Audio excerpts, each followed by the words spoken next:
चलिए, तो आज की वीडियो में हम लोग विज्ञान और सामाजिक विज्ञान से 20 नंबर का ये डीएलएड में पूछा जाता है। इम्पोर्टेंट क्वेश्चन है, ये मॉडल प्रैक्टिस सेट 1 है, ठीक ना। आपको प्रीवियस ईयर क्वेश्चन करा चुके हैं, आप नहीं देखे तो जाके देख लीजिए इसी चैनल पे। ये मॉडल प्रैक्टिस सेट 1 है। तो चलिए अब हम लोग बिना गवाए वक्त को क्या करते हैं, वीडियो को शुरू करते हैं। तो देखिए 71 नंबर सवाल को क्या कहा जा रहा है, पहले ध्यान से देख लीजिए। 71 नंबर, नींबू खट्टा किस कारण से होता है। तो नींबू जो है ना, वो साइट्रिक अम्ल के कारण खट्टा होता है। इमली टार्ट्रिक अम्ल के कारण खट्टा होता है। एसिटिक अम्ल के कारण क्या खट्टा होता है, आप सभी को पता है। एसिटिक अम्ल के कारण सिरका जो है, सिरका एसिटिक अम्ल के कारण खट्टा होता है। उसके बाद अमास से रस जो है ना, ये हाइड्रोलिक अम्ल के कारण खट्टा होता है। तो एक बार फिर से रिवीजन कीजिए, शुरू से हम लोग चलते हैं। हाइड्रोक्लोरिक अम्ल जो है क्या चीज़ के कारण खट्टा होता है, तो आमाश से रस, ठीक ना। उसके बाद एसिटिक अम्ल जो है वो किसके कारण खट्टा होता है, तो एसिटिक अम्ल सिरका के कारण होता है। टार्ट्रिक अम्ल किसके कारण खट्टा होता है, तो इमली के कारण खट्टा होता है, ठीक ना। इमली में टार्ट्रिक अम्ल के कारण खट्टा होता है। उसके बाद साइट्रिक अम्ल जो है नींबू के कारण खट्टा होता है। तो ये सब आपको क्लियर हो गया होगा, ठीक ना। चलिए अगला सवाल को हम लोग देखते हैं। वायु एक है यौगिक मिश्रण या तत्व। तो सभी को पता है कि वायु एक गैस का एक मिश्रण है। तो उससे बिल्कुल सही जवाब हो जाएगा ना। ये क्या हो जाएगा, वायु एक गैस का मिश्रण है। तो आप सभी को इसको पता है कि यौगिक तत्व, इसीलिए इसका आंसर क्या हो जाएगा, बिल्कुल सही जवाब। आप लोग भी सोच रहे हैं मिश्रण, है ना, तो सही जवाब मिश्रण हो जाएगा। 72 नंबर का आंसर क्या होगा, बिल्कुल सही जवाब सी हो जाएगा। चलिए अब 73 नंबर हम लोग सवाल देखते हैं। 73 नंबर सवाल क्या कर रहा है, विरंजक चूर्ण के लिए कौन सा असत्य है। जल में अधिक विलय होता है, हल्के पीले रंग का चूर्ण होता है, ऑक्सीकरण है, या तनु अम्ल की प्रतिक्रिया से क्लोरीन निष्कासित करता है। तो आप सभी को पता है विरंजक चूर्ण का कौन सा असत्य है। तो इसमें जो है ना, इसका आंसर जो हो जाएगा, बिल्कुल सही जवाब हो जाएगा। जल में अधिक विलय नहीं होता है, तो बिल्कुल ये होता है, तो इसीलिए ये गलत जवाब है ना। कौन असत्य है, तो बिल्कुल सही जवाब ये ए हो जाएगा। चलिए अगला सवाल देखते हैं हम। पारद धातु मिश्रण है, अति रंगीन मिश्र धातु होती है, या कार्बन युक्त मिश्र धातु होती है, या पारद युक्त मिश्र धातु होती है, या अपघर्षण के लिए अति प्रतिरोधक वाली मिश्रण धातु होती है। तो 74 नंबर का आप सभी को है, पारद मिश्रण धातु जो है ना, तो बिल्कुल सही जवाब हो जाएगा, यानी ये ऑप्शन सी पारद युक्त मिश्रण धातु होती है। तो सही जवाब हो जाएगा, ये देखिए मिल भी रहा है। चलिए अगला सवाल हम लोग देखते हैं। सवाल नंबर 75, कोयले का सामान्य प्रकार क्या है। तो आपको कोयलों को बताए थे, एंथ्रासाइट, फिर से बिटुमिनस, पीट कोयला, ये सब बताए थे, कहाँ जगह है इसका, और इसके मुताबिक आंसर पूछ रहा है। तो 75 नंबर का बिल्कुल सही जवाब आपका हो जाएगा, जो है ना, ये क्या कहा जा रहा है कि कोयला का सामान्य प्रकार तो बिटुमिनस है। तो सही, बिल्कुल सही जवाब हो जाएगा 75 नंबर का, ये बिल्कुल राइट आंसर हो जाएगा। चलिए 76 नंबर हम लोग देखते हैं। 76 नंबर का सवाल है, भारत की राष्ट्रीय अस्तनी क्या है। अस्तनी, तो मयूर, बाघ, गाय, सिंह। तो सभी को पता है 76 नंबर का सही जवाब हो जाएगा बाघ, है ना, सभी को पता है। ये सब आसान सा सवाल है। चलिए अगला सवाल देखते हैं। 76 नंबर हो गया। 77 नंबर क्या सवाल है, निरशंस प्राणी कौन है। तो ये हवेल मछली जो है, क्या हेल है लिखा है, तो बिल्कुल सही जवाब ये हो जाएगा। चलिए अगला सवाल देखते हैं। 77 नंबर हो गया।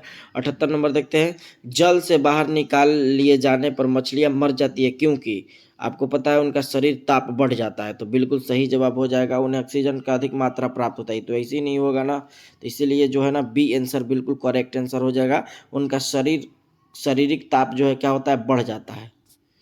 चलिए अगला सवाल देखते हैं। 78 नंबर हो गया। 78 नंबर का 78 नंबर हम लोग देखते हैं ना, तो ये सांस नहीं ले पाती, ये तो मछली का बात किया जा रहा है, तो इसका आंसर तो सी होना चाहिए। बिल्कुल सही जवाब हो जाएगा, 78 नंबर का सी होगा ना। 78 नंबर का सी हो जाएगा जी, बिल्कुल सही जवाब हो जाएगा। तो सी करेक्ट आंसर होगा। आप सभी को पता है कि मछली जो वे जल में नहीं चल पाती है, सी है ना, तो सी यहाँ है ना, दिमाग भी कहाँ है ये, तो ये वे श्वास यानी सांस जो है ना नहीं ले पाती है। तो बिल्कुल करेक्ट आंसर ये है। आपको बता दें कि चैनल पर बहुत ही कम गलत पढ़ाते हैं, तो ये गलत का सवाल नहीं होता है। चलिए अगला सवाल देखते हैं। मधुमक्खी कॉलोनी के सदस्य एक दूसरे को किस प्रकार पहचानते हैं? गंध से या दृष्टि से या नृत्य से या स्पर्श से? तो इसका बिल्कुल सही जवाब हो जाएगा 79 नंबर का जो है ना, तो बिल्कुल सही जवाब हो जाएगा करेक्ट नृत्य से, बिल्कुल सही जवाब सी हो जाएगा। चलिए अगला सवाल देखते हैं। मनुष्य के जीवन काल में कितने दांत 2 बार विकसित होते हैं? जो हमारे दांत हैं वो कितने बार विकसित होते हैं मानव जीवन काल में? 4, 12 या 20 या 28? तो बिल्कुल सही जवाब हो जाएगा इसका जो है ना, कै नंबर सवाल है 80 नंबर का बिल्कुल सही जवाब आपका हो जाएगा, क्या होगा? सी आंसर यानी 20। चलिए अगला सवाल देखते हैं। 80 नंबर हो गया। 81 नंबर सवाल क्या है? 81 नंबर सवाल है, मनुष्य के शरीर में पैर की हड्डी खोखली होती है, सारंध्री होती है, ठोस होती है या किलिकक होती है? तो 81 नंबर का बिल्कुल सही जवाब हो जाएगा, सभी को पता है खोखली होती है। चलिए अगला सवाल देखते हैं। मनुष्य के खोपड़ी में कुल कितनी अवस्थियां हैं? तो ये तो सभी को पता है कि मनुष्य के खोपड़ी में जो है कितनी अवस्थियां है, तो बिल्कुल सही जवाब हो जाएगा 82 नंबर का यानी 29, है ना। कहीं कहीं 28 भी दिया रहता है ना। चलिए तो ये 29 है, बिल्कुल सही जवाब हो जाएगा। आधुनिक मनुष्य के हाल का पूर्वज है जावा मनुष्य, क्रो मैग्नेज मनुष्य या नियांडरथल मनुष्य या पेकिंग मानुष? तो बिल्कुल जो सही जवाब हो जाएगा ना 83 नंबर का आंसर जो है ना, बिल्कुल हो जाएगा ये आपका आंसर क्रो मैग्नन मानुष। चलिए अगला सवाल देखते हैं। 84 नंबर, माँ पौधे की भांति पौधा मिलता है बीजों से, कटा, तना से, इनमें से किसी से नहीं या ए और बी दोनों से? तो 84 नंबर का जो है ना बिल्कुल सही जवाब आपका हो जाएगा डी आंसर यानी ए और बी दोनों से, ए और बी दोनों से, ये दोनों होगा आंसर। चलिए अगला सवाल देखते हैं। 80% से अधिक सेल में पाया जाने वाला पदार्थ है प्रोटीन, चर्बी, खनिज, जल? तो 85 नंबर का बिल्कुल करेक्ट आंसर जो है ना वो हो जाएगा डी ऑप्शन, बिल्कुल सही जवाब हो जाएगा जल। चलिए अगला सवाल देखते हैं। 85 नंबर हो गया। 86 नंबर देखते हैं सवाल क्या है। 86 नंबर सवाल है, इंसुलिन प्राप्त होता है अदरक के प्रकंद से, डालिया के जड़ों से या बाल पुष्प से या आलू के कंद से? तो ये तो आसान सा सवाल है। 86 नंबर सभी लोग जान रहे हैं कि डालियों की जड़ों से प्राप्त होता है क्या? इंसुलिन प्राप्त। चलिए सही जवाब हो जाएगा। 87 नंबर, हरगोविंद खुराना को किस आविष्कार के लिए सम्मानित किया गया था? प्रोटीन के संश्लेषण के लिए, जीन के संश्लेषण के लिए या नाइट्रोजन क्षारों के संश्लेषण के लिए या उपयुक्त में से कोई नहीं? तो 87 नंबर का बिल्कुल सही जवाब जो है ना वो हो जाएगा जीन के संश्लेषण के लिए। चलिए अगला सवाल देखते हैं। संसार का सबसे बड़ा पुष्प कौन सा? यानी पुष्प माने फूल होता है, तो सबसे बड़ा फूल कौन सा है? कमल, ऑस्ट्रेलेशिया या बहुत बड़ा कैक्टस या कोई नहीं? तो सभी को पता है कि 88 नंबर का आंसर आप लोग भी जान रहे हैं, इसका आंसर हो जाए करेक्ट, बी हो जाएगा नहीं रफलेसिया है ना, ये रफलेसिया बिल्कुल सही जवाब हो जाएगा ये इसका आंसर। ये रफलेसिया जो है ना पुष्प यानी फूलों में संसार का सबसे बड़ा फूल है ना। चलिए अगला सवाल देखते हैं। रफलेसिया हो जाएगा। अगला सवाल 89 नंबर, तना कटा आमतौर से किसके प्रवर्धन के लिए प्रयोग किया जाता है? गन्ना, केला, आम, कपास? तो तना कह रहा है, तना तो अब सभी लोग को पता है कि तना क्या हो जाता है, इसलिए 89 नंबर का बिल्कुल हो जाएगा गन्ना, है ना, सही जवाब हो जाएगा। चलिए अगला सवाल देखते हैं। मटर पौधा है, पुष्प, शाक या झाड़ी या इनमें से कोई नहीं? तो ये आसान सा सवाल है, 90 नंबर का सभी लोग को पता है शाक। चलिए हो गया 99 नंबर तक सवाल हो गया, 90 नंबर हो गया। अगला सवाल देखते हैं। सामाजिक अब विज्ञान से अब हम लोग सवाल को देखेंगे। सामाजिक विज्ञान जो है ना, अब हम लोग विज्ञान देख लिए, अब सामाजिक विज्ञान। चलिए सामाजिक विज्ञान से सवाल क्या है। सिंधु सभ्यता में निम्न किस काल में पड़ती है? तो सभी को पता है सिंधु सभ्यता जो है उसका लिपि है मौजूद है, उसको पढ़ा और समझा नहीं जा सकता है, मौजूद है, इसीलिए उसको आधे ऐतिहासिक काल में रखा गया। और आधे ऐतिहासिक काल में कब, आधे ऐतिहासिक काल कब है? तो आपको पता है, सभी को पता है 2500 से लेकर कितना तक ये बताए हैं आपको। तो ये आधे ऐतिहासिक काल के काल है और आधे ऐतिहासिक काल को ही सिंधु सभ्यता काल में रखा गया है, ठीक है ना। 800 से ईसा पूर्व को काल किस युग से है जुड़ा हुआ है? ब्राह्म युग या सूत्र युग या रामायण युग या महाभारत युग? तो 92 नंबर का सही जवाब हो जाएगा ना, तो बिल्कुल सही जवाब हो जाएगा 92 नंबर का ए, यानी ब्राह्मण युग जो है 800 ईसा पूर्व से लेकर कितना तक, 600 ईसा पूर्व तक जुड़ा है।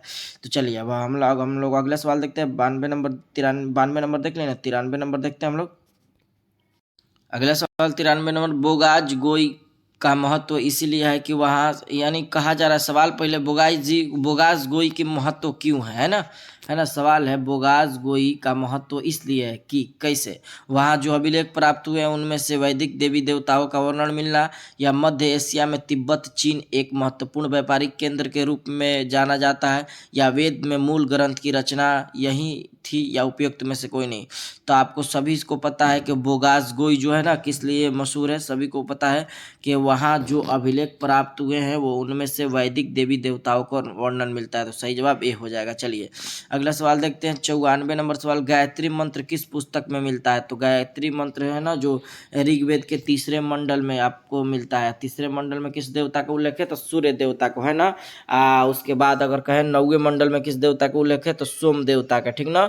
9वें मंडल में किस देवता का उल्लेख है? सोम देवता का। अगर कहे आपको चौथे मंडल में किस चीज का उल्लेख है? तो कृषि का। 10 मंडल है, आप सभी को पता है। आज 10वें मंडल में पुरुषोक्त, 7वें मंडल में दशराग युग। तो ये सब जो बता रहे हैं आपको क्लियर हो गया होगा, ठीक ना। सुने होंगे तो रिवीजन हो जाएगा। चलिए अगला सवाल देखते हैं।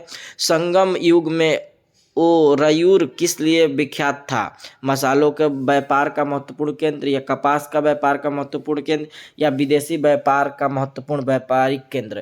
तो 95 नंबर का बिल्कुल सही जवाब सभी लोग जान रहे हैं। इसका आंसर क्या हो जाएगा? बी आंसर करेक्ट आंसर हो जाएगा। व्यापारिक के कपास के व्यापारी के महत्वपूर्ण केंद्र हो जाएगा। अगला सवाल हम लोग देखते हैं। 96 नंबर, आजीवक संप्रदाय के संस्थापक कौन है? तो ये सभी को पता है, मौखली पुत्र गोसाल हैं। तो 96 नंबर का ऑप्शन डी बिल्कुल सही जवाब हो जाएगा। चलिए अगला सवाल हम लोग देखते हैं। 97 नंबर, भागवत संप्रदाय के विकास किसकी देन अत्यधिक थी? माने किसका भागवत संप्रदाय में अधिक दान था? तो बिल्कुल पर्शियन का, या हिंदू यूनानी लोग का, या कुषाण का, या गुप्त का? तो 97 नंबर का बिल्कुल सही जवाब हो जाएगा, गुप्तों का अधिक था। चलिए अगला सवाल देखते हैं। किस अभिलेख से यह साबित होता है कि चंद्रगुप्त का प्रभाव पश्चिम भारत तक फैला हुआ था? माने पश्चिम भारत तक चंद्रगुप्त का शासन था। कलिंग अभिलेख, अशोक का गिरनार अभिलेख, रुद्रदामन का जूनागढ़ अभिलेख, या अशोक का सोपारा अभिलेख? तो बिल्कुल 98 नंबर का जो है ना आंसर बिल्कुल सही जवाब आपका हो जाएगा। जो सोच रहे हैं वही होगा, सी नंबर यानी रुद्रदामन का जूनागढ़ अभिलेख। चलिए अगला सवाल देखते हैं। 99 नंबर, केवल वह स्तंभ जिसमें अशोक ने स्वयं को मगध का यानी कलिंग यानी मगध का सम्राट बताया गया है? तो आपको पता है स्वयं का जो है ना बताया गया है, उसका आंसर सही जवाब हो जाएगा। 99 नंबर का बिल्कुल सही जवाब हो जाएगा डी, है ना, भाबरू अभिलेख में है अशोक ने। मास्की और गुर्जरा अभिलेख में ये भी पता है, आपको बताया कि मास्की और गुर्जरा अभिलेख में अशोक का नाम अशोक मिलता है। आपको सभी को पता है पुराण में अशोक को क्या कहा गया, ये भी बताया है। चलिए अगला सवाल हम लोग देखते हैं। 99 नंबर से 100 नंबर सवाल क्या है? 100 नंबर सवाल है, उस स्रोत का नाम बताइए जो प्राचीन भारत के व्यापारी मार्गों पर मौन है। तो बिल्कुल सही जवाब हो जाएगा 100 नंबर का। सही आंसर क्या होगा? बिल्कुल ये बी ऑप्शन मिलिहिन पंधो हो जाए, मिलिहिन पन्हो हो जाएगा। बिल्कुल सही जवाब। आपको पता है मिलिहिन पन्हो क्या है, कि कौन कौन दो जो थे मिलिहिन पन्हो के उस किताब में दोनों का जिक्र मिलता है ना, नागसेन और एक मिनांडर, है ना।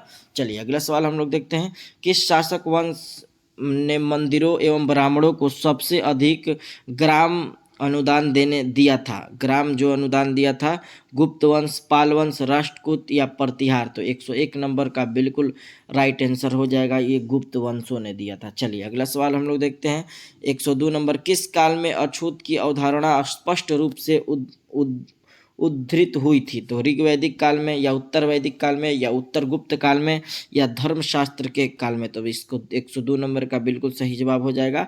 उत्तर वैदिक काल में जो है ना अछूत की अवधारणा स्पष्ट रूप से हुई थी। चलिए अगला सवाल देखते हैं।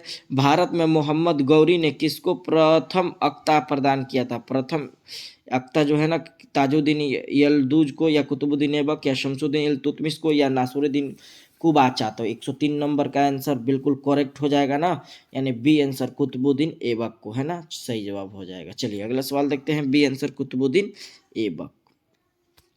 चलिए अगला सवाल देखते हैं। किस सुल्तान के काल में खालिसा भूमि अवधि के पैमाने विकास हुई थी? गयासुद्दीन बलबन, या अलाउद्दीन खिलजी या मोहम्मद बिन तुगलक या फिरोज शाह तुगलक। तो 104 नंबर का बिल्कुल सही जवाब हो जाएगा बी आंसर करेक्ट, यानी अलाउद्दीन खिलजी। अलाउद्दीन खिलजी ही था जो घोड़ा दागने का प्रथा लाया था, है ना, पता है आप सभी को। अलाउद्दीन का एक सेनापति था जो दक्षिण अभियान को जीतने में मदद किया था, आपको पता है, मलिक काफूर, है ना।